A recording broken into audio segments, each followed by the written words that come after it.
5 years.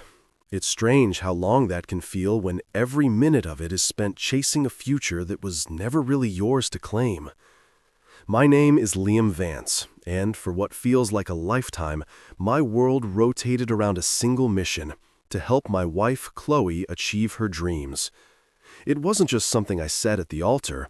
It was a promise that wove itself into every muscle ache, every sleepless night, every silent prayer said behind the wheel of that beat-up delivery van. I would start my mornings before the sun cracked the sky, stacking pallets in freezing warehouses where the forklifts beeped endlessly. Then I'd clock out just long enough to grab a stale sandwich and start my evening shift delivering packages. Amazon, groceries, pizza, you name it. I dropped it off with a tired smile that barely masked how close I was to crumbling. Every time I stumbled through the door at 3 a.m., Chloe would be there in our tiny apartment, curled up on the couch with her nursing textbooks scattered like a fan around her. She would blink up at me, her exhaustion matching mine, and whisper, "Just a little longer, baby." I lived for those words. I'd kiss her forehead, tuck the blanket around her, and tell myself that love was measured in sacrifices, not in comfort.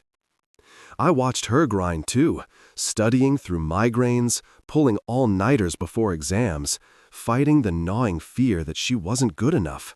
And God help me, I admired her for it. I didn't see the warning signs, not really. I chalked up the distance between us to stress. The way her laughter no longer filled the room like it used to. The way her eyes sometimes darted away when I said, "I love you." How she stopped asking me about my day. I thought we were just tired, overworked, climbing that steep hill together.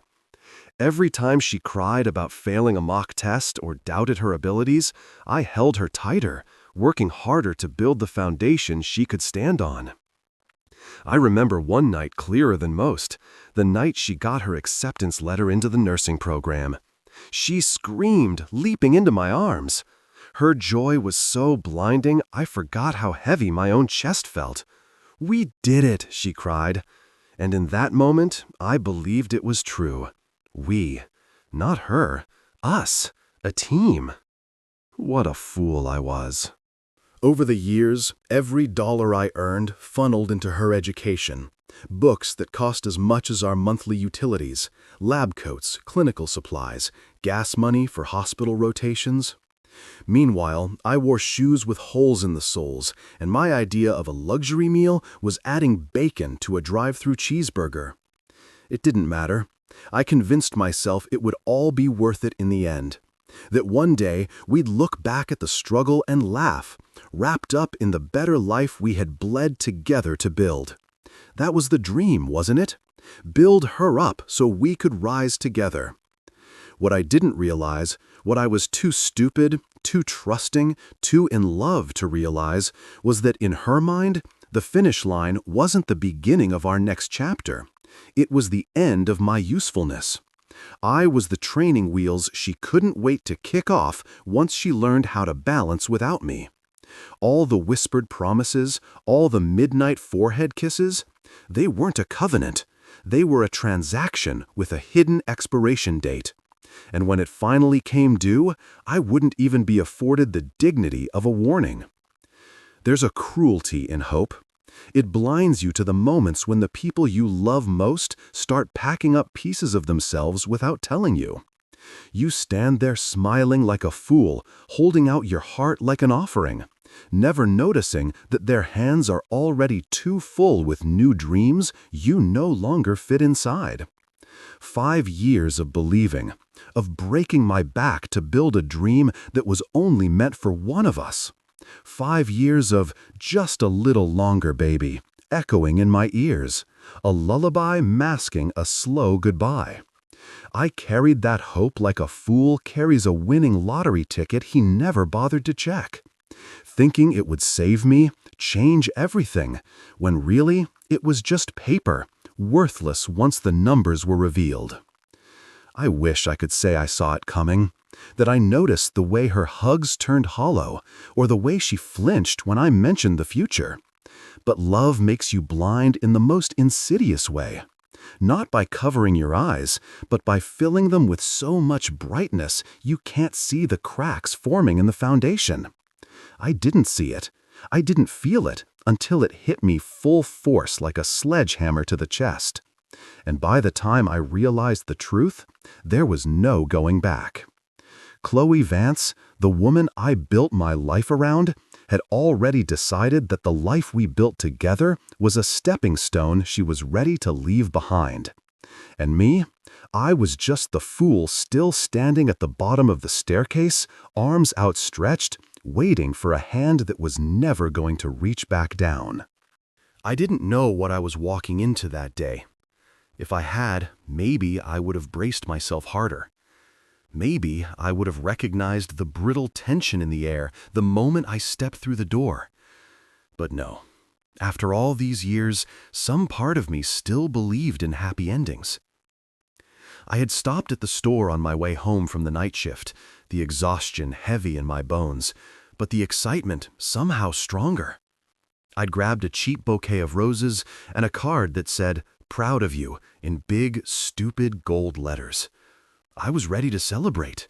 Her, us, everything we had fought so hard for. But when I pushed the door open, the apartment was too still, too staged, almost like a set on a show where I was the only one who hadn't read the script. The champagne bottle caught my eye first, glinting in the sunlight like a trap. It sat in the center of the kitchen table next to a neat stack of papers. And there she was, Chloe, radiant in her crisp white coat, the symbol of all those years of sacrifice made real. She looked like everything we had ever dreamed of. For half a second, I smiled. Half a second before the pit opened under my feet. She turned, her expression shining with something that wasn't joy.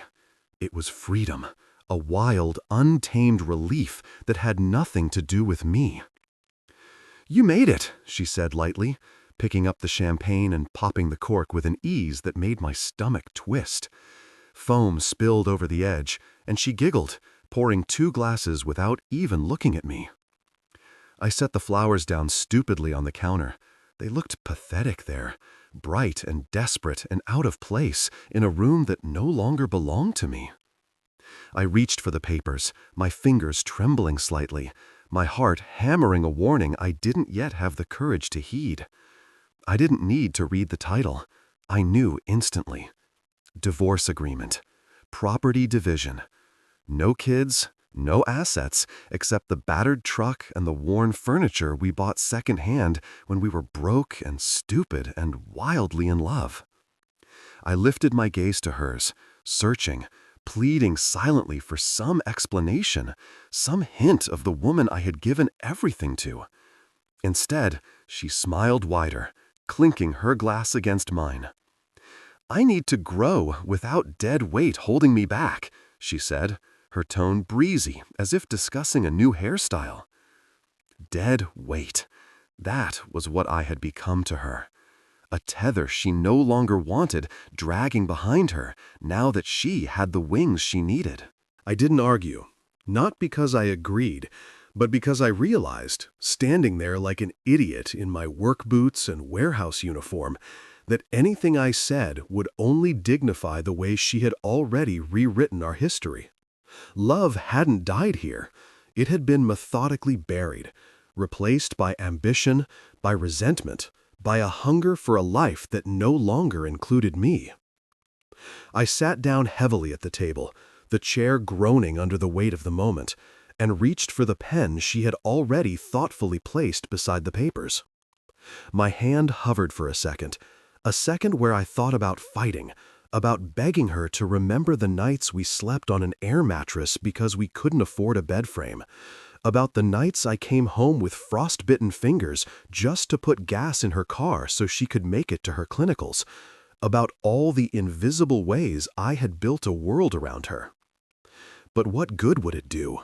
She had already decided I didn't belong in the life she had fought for. So I signed. No hesitation, no dramatic pause for effect, just the quick, brutal scratch of pen on paper. Behind me, I heard laughter, a soft, mocking giggle that made my skin crawl. I turned slightly to see Rebecca, Chloe's best friend, leaning against the kitchen doorway with a glass of champagne in hand, her smirk barely disguised. She didn't even try to hide her satisfaction. I realized then that this wasn't a private betrayal. It was a celebration, a liberation. The two of them, giddy with the idea of a future without me cluttering up the picture. I pushed the signed papers towards Chloe and stood up. The chair scraped loudly against the floor, a sharp, ugly sound that felt too fitting for the moment. She didn't say thank you, didn't say sorry, just picked up the papers, glanced at my signature, and nodded approvingly, as if I had just completed one final chore before being dismissed. I walked to the door on legs that felt strangely detached from my body, numb and slow. I didn't look back. I didn't give them the satisfaction of seeing whatever emotion might have leaked through the cracks. Not anger, not sadness, nothing. Let them laugh. Let them toast. Outside, the world was achingly normal. Birds chirped, a neighbor washed his car. Somewhere, a lawnmower buzzed. The sun was too bright, too oblivious to the shattering that had just occurred behind that door. I climbed into my old pickup, my hands gripping the steering wheel until my knuckles turned white.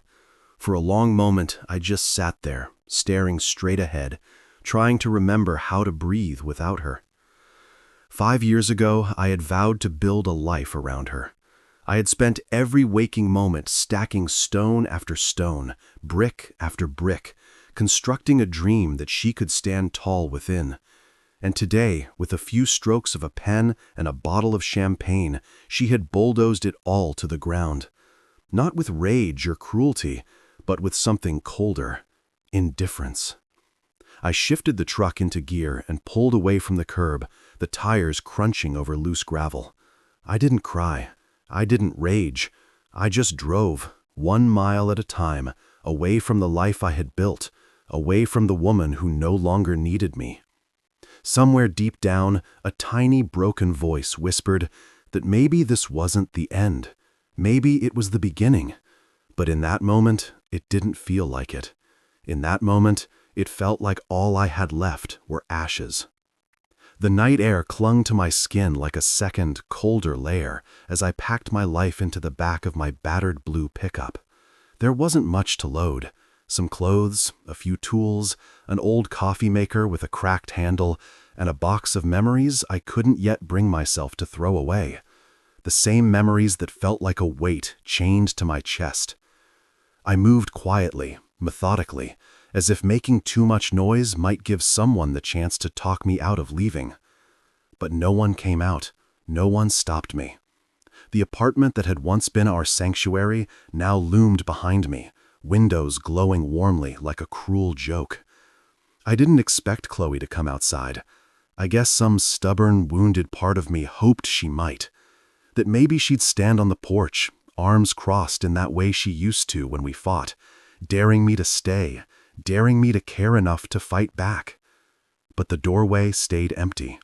The only figure that appeared was her mother, Carol. She leaned against the porch post, a full glass of wine swirling lazily in her hand. She wore a smirk like armor, watching me like a cat watches a trapped mouse. I didn't give her the satisfaction of meeting her gaze. I didn't flinch when she raised the glass in a mocking toast as I loaded the last of my things. Her contempt didn't hurt nearly as much as Chloe's indifference. The engine of my truck coughed to life, a rough, defiant sound in the stillness of the night. I slammed the door shut, the echo bouncing off the nearby houses, and for the first time in years, there was no one waiting behind a window to see if I made it home safe. I was alone, completely, undeniably alone. I gripped the steering wheel until my knuckles ached and dared one last glance into the rearview mirror. That's when I saw her. Chloe, standing inside the living room, visible through the thin curtain. She wasn't crying. She wasn't even looking in my direction. She was laughing, tossing her graduation cap in the air like she had just won a game I never realized we were playing.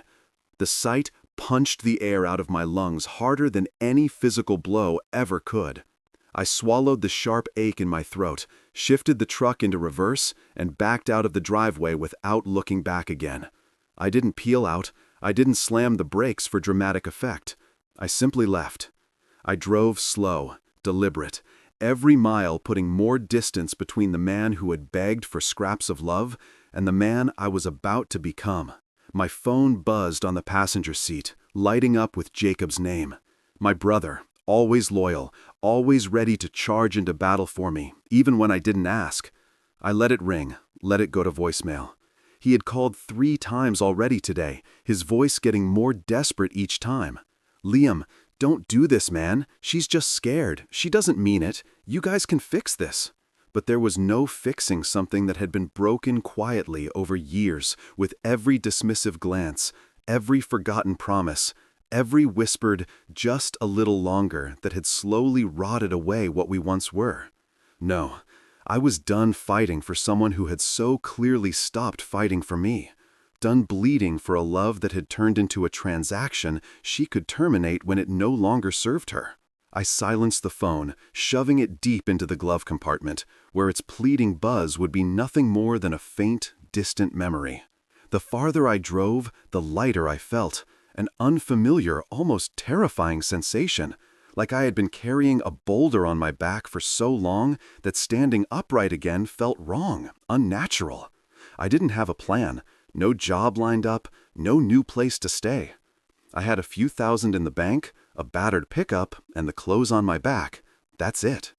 But for the first time in a long time, I also had something Chloe could never again take from me: my freedom.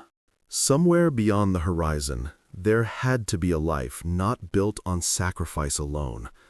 A life that didn't require me to shrink smaller and smaller just to fit into someone else's dream. I drove until the familiar landmarks disappeared, until the city lights faded into a blanket of stars I hadn't seen in years, until the ache in my chest dulled into something manageable. I didn't know exactly where I was heading. I just knew it had to be somewhere Chloe's memory couldn't reach.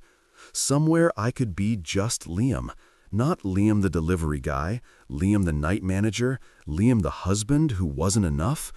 Just Liam. Around dawn, I pulled over on the side of a quiet country road. The fields stretched out endlessly on either side, the mist curling around the low hills like lazy ghosts. I killed the engine and sat there for a moment, breathing in the silence, letting it settle into the empty spaces Chloe had left behind. I opened the glove compartment and pulled out my phone again. One last check. No new messages. No frantic apology. No sudden realization of regret. And somehow that made it easier. I deleted her number, the final cut of a thread I had clung to long after it had frayed beyond repair. Then I dropped the phone back in the glove box, closed it with a soft click, and leaned back against the worn seat. I didn't cry. The tears had dried up somewhere between the sound of Rebecca's laughter and the sight of Chloe's cap flying through the air. What was left wasn't sadness. It wasn't even anger. It was something colder, something sharper. Resolve. I was done being the man who stayed, done being the man who waited. From this moment forward, every mile, every hour, every breath would be mine. And as the sun rose slowly over the empty fields, painting the sky with the soft golds and pinks of a new day, I realized something else. I wasn't lost. I was finally free. Oakwood Creek wasn't on any of the maps that mattered. If you blinked driving through it, you'd miss the cracked welcome sign and the 2 narrow streets that made up its town center. And that was exactly why I chose it. I needed a place forgotten by ambition, a place that didn't demand explanations or apologies. The day I rolled into Oakwood, my pickup sputtering like it shared my exhaustion, I knew I'd found what I was looking for. It wasn't much to look at. Rows of aging brick buildings, a gas station with 1 working pump, and a diner with a peeling sign that simply said, Frank's. I parked in front of the diner, mostly because I didn't know where else to go. My stomach gnawed at me, empty after a long, restless night of driving. When I stepped inside, the place smelled like strong coffee, bacon grease, and something sweeter underneath it all. Maybe hope? A few old-timers hunched over their breakfasts, boots tapping rhythmically against the scuffed linoleum floor. The woman behind the counter gave me a once-over and a small nod, like she'd seen my kind before, the kind running from something they didn't want to talk about. I slid into a booth near the window, the vinyl seat stuck to my jeans, the early morning sun slicing across the table. Before I could pick up a menu, a gruff voice interrupted. Coffee. I looked up to find Frank himself, a thick-set man with a shock of gray hair, arms like tree trunks, and a no-nonsense stare that pinned me to the spot. I nodded mutely. He poured without waiting for a response, the dark liquid steaming between us. "You new around here?" he asked, setting the pot down with a thunk. "Passing through," I lied, even though some part of me knew I had no intention of moving on. Frank grunted, unimpressed. He slid a plate of bacon and eggs in front of me without asking what I wanted, then walked away. I stared at the food, my throat tightening unexpectedly. It had been a long time since someone gave me something without asking for anything in return. Days blurred into weeks after that first meal. I found work almost immediately. A guy named Walter ran a construction crew that always needed strong backs willing to sweat under the sun. It was hard, brutal work, hauling cinder blocks, mixing concrete by hand, hammering nails until my arms felt like jelly. But it was honest. I didn't mind the blisters or the way my muscles screamed at night. Pain felt good, tangible, unlike the ache Chloe left behind, which was all sharp edges and no place to touch. At night, when the work boots came off and the ache set in, I found myself drifting back to Frank's diner. It wasn't fancy, just a few chipped mugs, a jukebox that only played half the songs right, and a counter that leaned slightly to one side. But it became a kind of refuge. Frank wasn't a talkative type, but he had a way of saying exactly what needed to be said in as few words as possible. Like the night he tossed me a set of keys without warning. "Studio apartment upstairs," he said, jerking his thumb toward a narrow staircase by the kitchen. "It's empty. Cheap rent if you don't mind fixing a few things yourself." I didn't even hesitate. I needed a place. I needed a beginning. The studio was barely bigger than a storage closet. One room with a mattress on the floor, a battered dresser, and a tiny bathroom with a leaking faucet. But it was mine. No ghosts in the walls, no memories bleeding from the floorboards. Just 4 blank walls and the raw material of a new life waiting to be shaped. Frank and I struck an unspoken agreement. I helped out around the diner when I wasn't on a construction site, fixing leaky pipes, repairing broken stools, cleaning out the grease traps nobody else wanted to touch. In return, Frank paid me under the table and kept the coffee flowing. More than once, he caught me working late into the night, grease smeared across my arms, the soft sounds of country music humming from the jukebox. "You ain't broken, son," he said one evening, handing me a beer and leaning against the counter. "You're just unappreciated. There's a difference." I stared at him, not sure if I should laugh or cry. I settled for nodding. Maybe he was right. Maybe being left behind wasn't the same as being worthless. Maybe it was just the wrong people who didn't know how to value what they had. Slowly, painfully, I started stitching myself back together. Not with grand declarations or flashy new beginnings, but with small, steady steps. Fixing the squeaky diner door, rebuilding an old motorcycle I bought off a guy for $200, watching the sunrise over Oakwood Creek's endless fields, breathing an air that didn't feel heavy with failure. I didn't tell anyone from my old life where I was. Not Jacob, not my parents, definitely not Chloe. It wasn't about punishing them or proving a point. It was about preserving the fragile, growing thing inside me. The part that believed I could be more than the man left holding the empty promises of a life that was never meant to last. One night, after the diner had closed and the stars had spilled across the sky in a thick blanket, I sat on the roof above my studio, legs dangling over the edge. The cool breeze kissed my skin, and for the first time in what felt like forever, I didn't feel like I was running. I felt like I was standing still, whole, healing. Oakwood Creek didn't care who I used to be. It didn't demand explanations or penance. It just existed, quiet, steady, real. And maybe that was all I needed right now. A place to exist without pretending. A place where I could finally remember who Liam Vance was before love and loss twisted him into something he barely recognized. The road behind me was closed. The road ahead was uncertain. But for the first time in a long time, the road was mine. It didn't happen overnight, the feeling of belonging. It was like watching a sunrise creep across the horizon. Slow, almost invisible at first, but undeniable once it warmed your skin. Oakwood Creek, with its peeling paint and weathered storefronts, became the background of a life I was quietly, stubbornly building. I wasn't Liam Vance, the man who got left behind, anymore. I wasn't anybody, really, and for the first time, that felt like freedom. I bought a house just outside town, a sagging old place with a crumbling porch, vines crawling up the sides like it was being slowly swallowed by nature. The roof leaked when it rained, the front steps were rotted through. Most people would have laughed and driven by. But when I stood there with the keys in my hand, I saw potential. It was mine. It didn't have to be perfect. It just had to be mine. I spent every spare hour fixing it, replacing floorboards, sealing leaks, hauling scrap wood from job sites.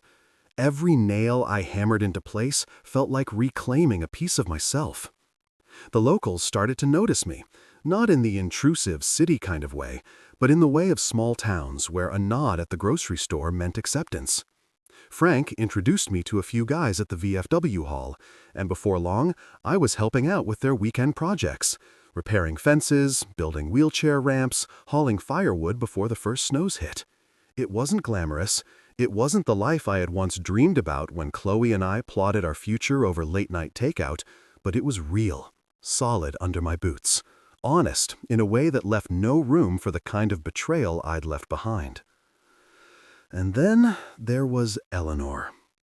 I met her on a Tuesday afternoon, the kind of humid day where the air sticks to your skin and the clouds hang low like they're too tired to rain.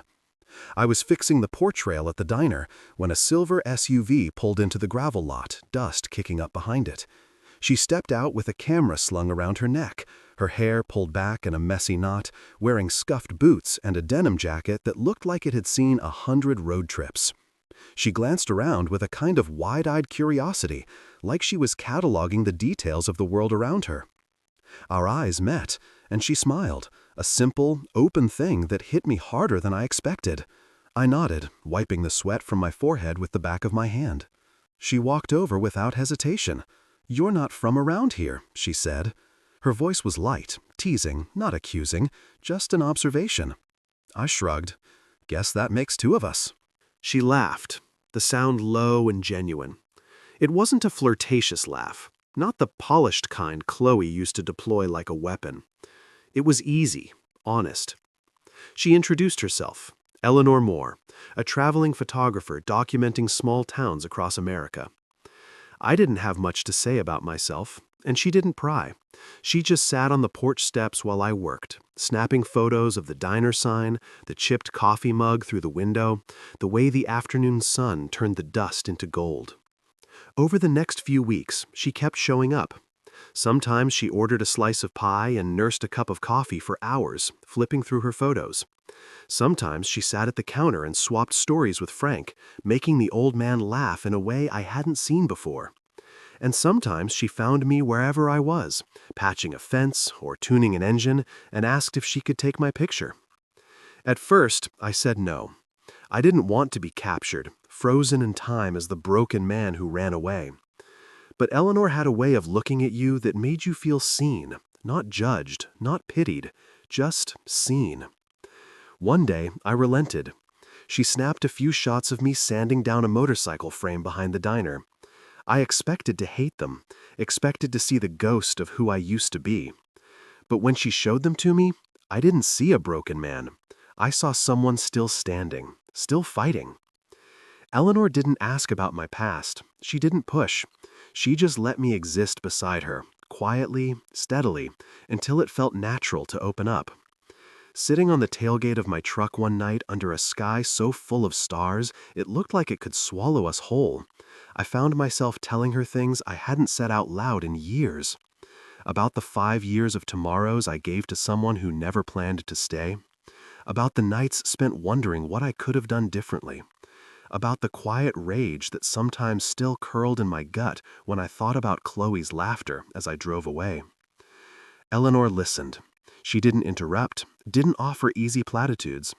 When I finally ran out of words, she reached over and took my hand in hers. Simple, certain, grounding. "You deserve to be loved where you're celebrated," she said softly, "not tolerated." The words hit something raw and aching deep inside me. I didn't realize how badly I needed to hear them until that moment. How much I had twisted myself over the years trying to be small enough, patient enough, good enough for someone who had already decided I wasn't what she wanted. With Eleanor, there was no tightrope to walk, no invisible test to pass. I could just be. For the first time in a decade, I believed it might be possible. That maybe I wasn't too broken. That maybe being left behind wasn't the end of the story. It was just the beginning of a new chapter, one I would write on my own terms, with my own hands, on the porch of a crumbling house that I would make strong again. And this time, I wouldn't be chasing someone else's dreams. This time, I would be living mine. Back in the city, the life Chloe had fought so hard to build was beginning to unravel, thread by thread, while I was learning how to breathe again. Of course, I didn't know it then. I had stopped checking, stopped wondering. In my mind, she had gotten everything she ever wanted: the degree, the freedom, the fresh start without me weighing her down. I imagined her thriving, smiling that dazzling smile she used to flash when she talked about her future. I figured she had erased me, the way a teacher wipes a chalkboard clean, quick and efficient, no trace of what had been written before. I was wrong. Chloe's world wasn't the glossy fairy tale she had envisioned. The new life she crafted with such precision quickly started to show its cracks. Rebecca, her so-called best friend, the one who toasted my exit with a glass of champagne, turned out to be less of a support system and more of a wrecking ball. Partying every night, dragging Chloe into scene after scene she had no real stomach for. Nights that started with laughter and ended with shame. Mornings spent scrubbing at regret with coffee and sunglasses and 1,000 whispered lies about how this was all just a phase, just a little fun before real life began. Then there was Carol, her mother, whose constant hovering and judging only amplified every little failure Chloe tried to hide. Carol didn't see a daughter carving out her independence. She saw an extension of herself, a trophy she could parade at brunches and charity events. Every mistake Chloe made, every job application that was ignored, every relationship that fizzled became another lecture, another reminder that she wasn't living up to the image her mother had painted for her. The applause Chloe had craved so desperately started sounding hollow when it came with conditions and criticism buried underneath the praise. Even the job she finally landed wasn't what she imagined. Nursing, once her dream, turned into 12-hour shifts of thankless patients, arrogant doctors, and endless paperwork. The scrubs weren't glamorous. The pay wasn't life-changing. The reality didn't match the fantasy she had sacrificed so much for. She watched other nurses smile when they clocked out and realized she couldn't remember the last time she felt joy. Not real joy, the kind that bubbles up from somewhere deep and pure. Her days blurred into a cycle of exhaustion and resentment, and the pride she had worn on graduation day dulled under the weight of repetition and loneliness. Loneliness, that was the worst part. The men she dated were a carousel of the same smiling faces, the same empty promises. None of them stayed long, none of them really knew her, not the way I had known her back when she was still the girl who cried over bad grades and dreamed of saving lives.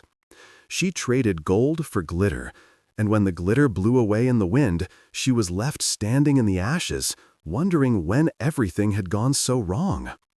One night, rummaging through a drawer she hadn't touched in years, she found an old photo. It was us, standing in front of the apartment on the day we signed the lease, beaming like idiots, holding a set of keys between us like it was Excalibur. I had one arm slung around her shoulders, and she was laughing, a real, unguarded laugh that crinkled her nose and made her eyes shine. The sight of it hit her like a freight train. For the first time in a long time, she sat down and really looked at it. Not the surface, but the layers underneath.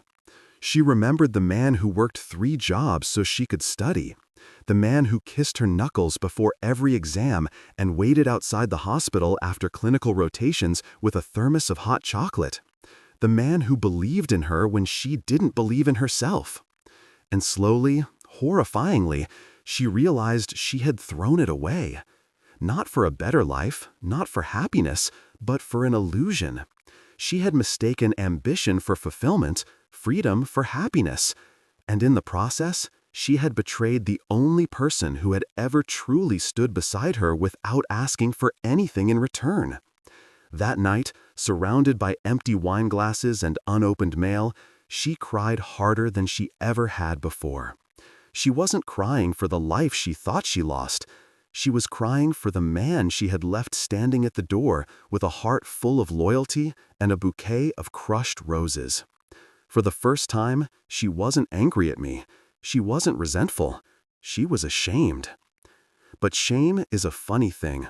It doesn't come with a clear path to redemption. It festers. It eats away at your sleep, your smile, your reflection in the mirror.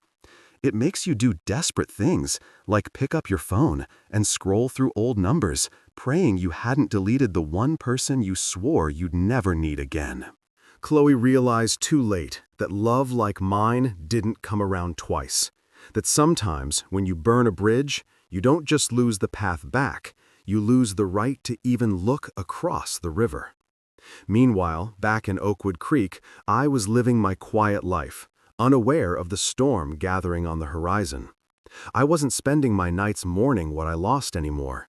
I wasn't chasing ghosts. I was building something real with my hands, with my heart. I was learning that sometimes survival isn't about holding on. It's about letting go. And in letting go, I was finding pieces of myself I thought had been buried forever. I wasn't the man who staggered out of that apartment with his world in boxes. I was someone new, someone stronger, someone Chloe wouldn't recognize even if she tried. And soon enough, she would try. It started with a ripple, not a wave. A few missed calls, a handful of emails I didn't recognize. At first, I thought little of it. Oakwood Creek wasn't the kind of place that attracted strangers, and I was careful about who I gave my number to. The messages weren't direct, no names, no explanations, just a series of vague attempts to reach me. I ignored them all. I had learned the hard way that sometimes silence was the only defense you needed. What I didn't know, what I couldn't have known then, was that a search had begun. Somewhere in that polished apartment back in the city, Chloe had realized I wasn't just waiting around for her to come back. I wasn't sitting by the window pining for the woman who had used me as a stepping stone. I was gone, really gone, and it rattled her more than she expected. The first person she tried to reach was Jacob. My brother had always been easier to find than I was, and if anyone knew where I had disappeared to, it would have been him. But Chloe was a few years too late. Jacob had moved to California, chasing his own dreams, far from the wreckage I left behind. When she called, he didn't answer. When she texted, he replied with 2 words, "Not my problem." It didn't take her long to figure out that the usual ways of finding people, mutual friends, old neighbors, were dead ends. Most of the people who once knew me had either moved on or hadn't heard from me in years. I had made sure of that. When I left, I didn't just pack up my things. I packed up my entire existence. No breadcrumbs, no forwarding address. I didn't want to be found. Not by her, Not by anyone. Desperation must have crept in then, turning into a frantic, blind scramble. She turned to social media, trolling through Facebook groups, LinkedIn profiles, any digital footprint she could find. It didn't take her long to stumble across the diner's page, Frank's Diner, the old name still lingering in the metadata. Except now, it wasn't Frank's anymore. It was the Second Chance Cafe. New name, new owners, new life. She messaged the page, hoping whoever ran it could lead her to me. She probably imagined me still washing dishes in the back, still stuck in the same small loop of existence she had discarded. But the page was managed by Frank's niece now, and she didn't recognize Chloe's name, didn't know my story. She ignored the message. Another dead end. Frustrated, Chloe got in her car and drove to my parents' old neighborhood. The house she had once visited for Sunday dinners was gone, sold to a family with 3 kids and a dog that barked at her when she knocked. Strangers answered the door, giving her polite but weary smiles before shaking their heads. No Liam Vance here. No one by that name. No one who cared. The panic bloomed full force then, wrapping around her throat like a vice. It's funny how you can walk away from someone thinking you've won, only to realize later that you were the one who lost everything that mattered. She thought she had all the time in the world, that if she ever wanted, she could just turn around and I'd be there waiting, like some loyal, broken thing too stupid to realize he deserved better. But the man she left behind wasn't waiting anymore. He was living. Back in Oakwood Creek, I had no idea of the chaos unraveling miles away. I was too busy sanding down the frame of an old Harley, grease staining my hands, the smell of oil and sun-warmed metal filling the air.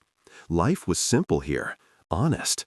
If I wasn't working at the bike shop, I was at the diner or tinkering with the house, slowly turning it from a sagging wreck into a place that felt like a home. Eleanor's laughter often drifted through my days now, a low, easy sound that warmed places inside me I thought had permanently gone cold. She never pressed when I seemed lost in thought, never tried to fix what wasn't broken. She just stood beside me, silent and steady, while I learned how to be a man who didn't define himself by the love he lost. If Chloe's search had a soundtrack, it would have been the frantic pounding of keys against a laptop, the shrill, unanswered ringing of phones, the hollow click of messages sent and ignored. The harder she searched, the more she realized how completely I had slipped through her fingers. And with every dead end, the truth grew harder to ignore. She hadn't just lost me. She had lost the version of herself that mattered. The man she discarded wasn't broken anymore. He wasn't limping after her shadow. He wasn't begging to be seen. He had disappeared into a life better, quieter, stronger than the one she traded him for. When her desperation finally curdled into panic, she did what all desperate people do. She tried harder, grasping at anything that might lead her back to what she didn't appreciate until it was too late. Old acquaintances, old numbers, even random chance meetings in the city. She cast her net wide, hoping for a miracle. But miracles are for the faithful. And Chloe had abandoned faith the minute she signed those papers with a champagne toast. And somewhere deep inside, she must have started to understand the most terrifying truth of all. Sometimes when you burn a bridge, it doesn't just collapse behind you. Sometimes it collapses beneath your own feet, too. Meanwhile, I lived each day without her ghost shadowing my steps, without her laughter haunting my dreams, without the weight of wondering when she would realize what she lost. I didn't know the storm was coming. I didn't know how close it already was. But even if I had, I wouldn't have flinched. Because when you build a life from ashes, you stop fearing the fire. The first thing I noticed that Thursday afternoon was the rain. It came down hard and fast, drumming against the roof of the Second Chance Cafe with a steady, relentless rhythm. I had just finished a long shift at the bike shop, my hands still stained with oil, the ache of honest work settled deep in my bones. I didn't check my phone right away. I peeled off my damp jacket, shook the rain from my hair, and ordered a coffee at the counter from Marlene, Frank's niece, who gave me the same easy smile she always did.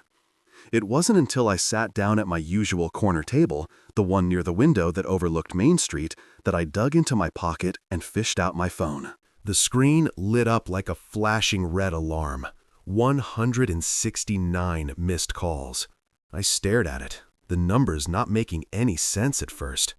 I scrolled through the call log. Every single one came from the same unknown number. Rapid fire, sometimes minutes apart. Whoever it was, they hadn't given up easily. Curiosity won out over instinct. I thumbed the screen and called the number back. It barely rang once before it connected. Liam? The voice on the other end was raw, shaking, almost unrecognizable, but I knew it. Some things, no matter how much you want to forget them, etch themselves into your bones. It was Chloe. For a second, I said nothing. Just sat there, the rain beating against the window, the hum of the diner around me fading into a low, distant murmur. She was sobbing, messy and loud, like the kind of crying that doesn't care who hears. "Liam," she choked out, the words tumbling over each other. "I made a mistake, Liam. God, I made the biggest mistake of my life. I was stupid. I thought I knew what I wanted. I thought—" Her voice cracked so hard I thought she might break in half through the phone. "I need you. Please, I'll do whatever it takes. I can fix this. I can fix us." I leaned back in my chair, feeling strangely detached, like I was listening to a story about someone else's life. The desperation in her voice might have gutted me once. Months ago, maybe even weeks ago, I would have hung on every word, foolishly clinging to the hope that love could erase betrayal. But not now. Now I heard the truth buried beneath the begging, the panic of someone who realized too late that not all doors stay open forever. I didn't rush to answer. I let her fill the silence with more frantic words, apologies, promises, memories she tried to string together into something that sounded like redemption. I listened. I owed her that much. Maybe. Or maybe I didn't owe her a damn thing. When I finally spoke, my voice was calm, steady. No anger, no hatred. Just the kind of quiet certainty that comes when you finally understand your own worth. "I'm not the man you left behind anymore." The words hung there, suspended between us like a blade. I didn't elaborate. I didn't try to soften the blow. I didn't give her a roadmap back to me. Some journeys aren't meant to be retraced. There was a long, hollow pause on the other end of the line. I imagined her sitting in whatever apartment or car she was hiding in, the walls closing in around her, the realization sinking in that she couldn't just rewind the clock and erase the damage she had done. And then, before she could gather herself enough to say whatever she was about to say next, I hung up. It wasn't anger that made me do it. It was mercy. For her, for me, for the boy I had been who would have clung to the fantasy that love could heal everything if you just wanted it badly enough. That boy deserved peace, and the man I was now was finally strong enough to give it to him. I set the phone down on the table, face down, and wrapped my hands around the warm mug of coffee Marlene had set in front of me. The heat seeped into my palms, grounding me. Around me, life went on. Frank argued good-naturedly with a customer about the weather. Someone dropped a spoon and cursed under their breath. The jukebox in the corner crackled to life with an old country song about losing and finding yourself again. The rain blurred the world outside into a smear of gray and silver, but inside I felt clear for the first time in years. Eleanor slid into the seat across from me without a word, her damp hair curling around her face, a knowing look in her eyes. She must have seen something in my expression because she didn't ask what happened. Didn't need to.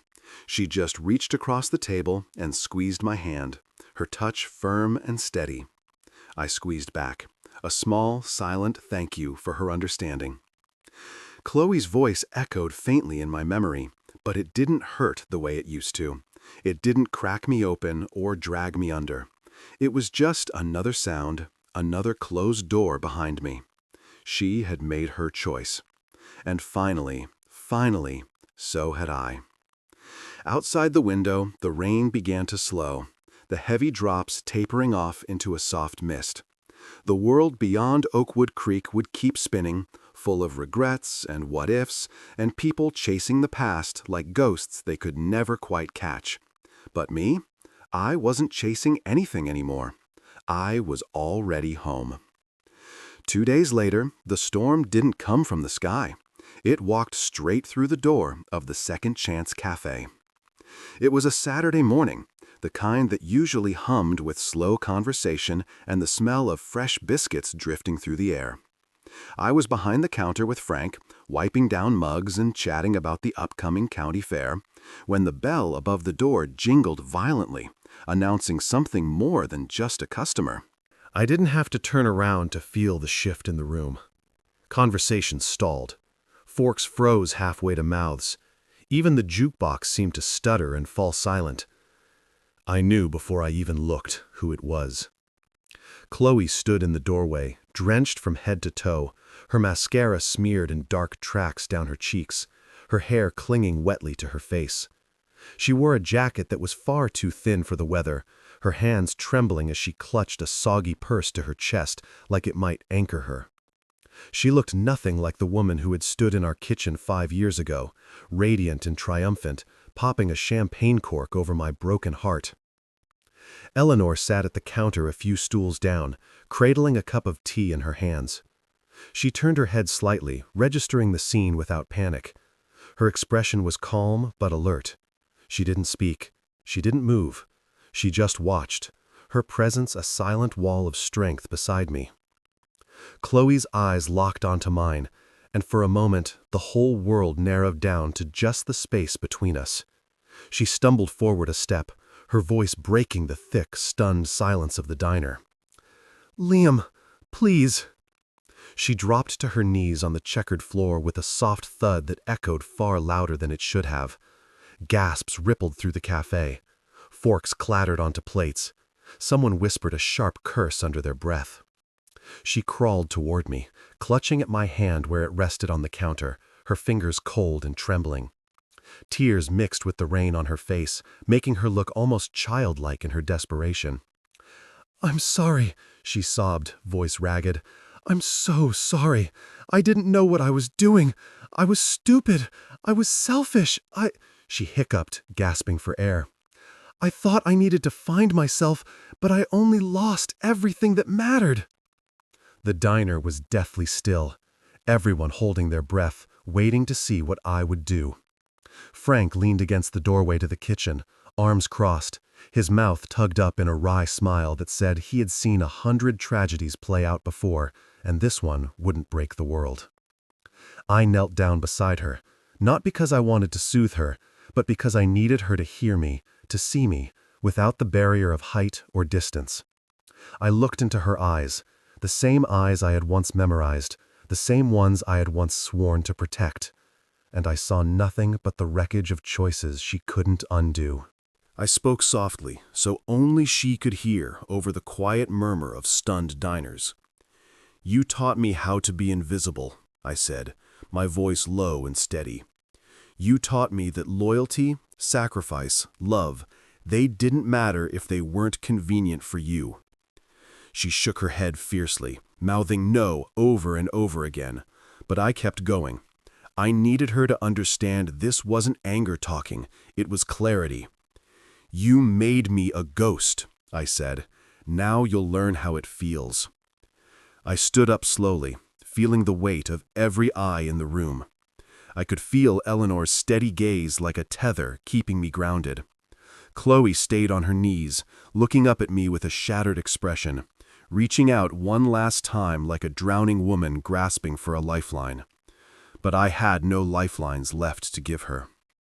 Without breaking eye contact, I walked over to Eleanor. She set her tea down and rose to meet me without hesitation. I reached for her hand, the same hand that had held mine through rebuilding days and long silent nights, the hand that never demanded anything, but gave everything freely. I lifted her hand to my lips and kissed it gently, reverently, in front of everyone. In front of Chloe. The meaning was clear. This was my life now. This was where my loyalty, my love, belonged. Eleanor smiled softly, squeezing my hand in return, not to mark territory or claim a victory, but simply to remind me that I wasn't alone anymore, that I didn't have to carry old wounds like battle medals.